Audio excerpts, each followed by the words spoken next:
The Eagles have hired Nick Sirianni to be their next head coach. He's the former Colts offensive coordinator.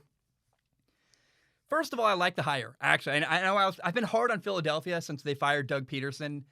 I think likely hiring Nick Sirianni is a good thing for Philly.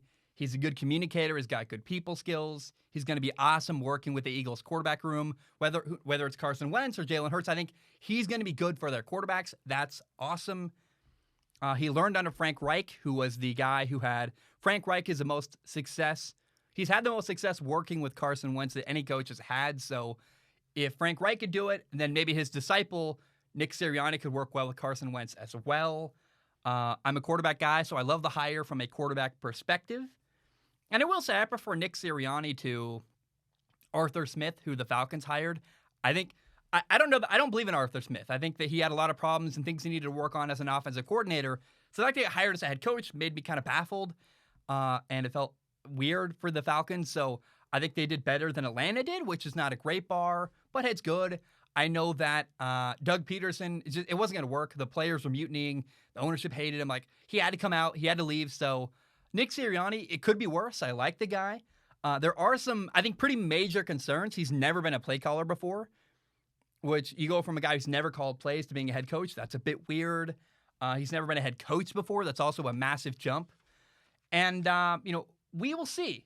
Now, I would have felt a lot better if the Eagles had brought in Brian Dable from Buffalo or Eric Bieniemy from Kansas City. I would have been like, oh, it's going to work. That's great.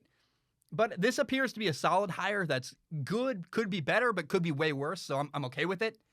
And I think the best thing about it, hiring Nick Sirianni addresses the number one problem Philadelphia has, which is their quarterback position. And I go back to, though, the fact that he's never been a head coach before. I think he can design an offense. He's never been a play caller before, but he learned a lot from Frank Reich. He's been in meetings. He knows how to run an offense. Can he be a head coach? Offensive coordinator to head coach is a massive jump, and we've seen a lot of guys. Pat Shurmur was a really good offensive coordinator in Minnesota. Terrible head coach in New York. Because you're a good coordinator does not make you a good head coach. There's a lot of things things to manage and problems you've never dealt with before when you go from coordinator to head coach, and so. We'll see. I think it's an okay hire. Could be worse, could be better, but good on Philadelphia. The one thing they did with this hire, they got somebody to help their quarterback situation. Good on Philadelphia. I think overall, good hire. I like it. I feel positive about it. And I've been hard on Philadelphia, but they did a good job hiring Nick Sirianni, and good on them.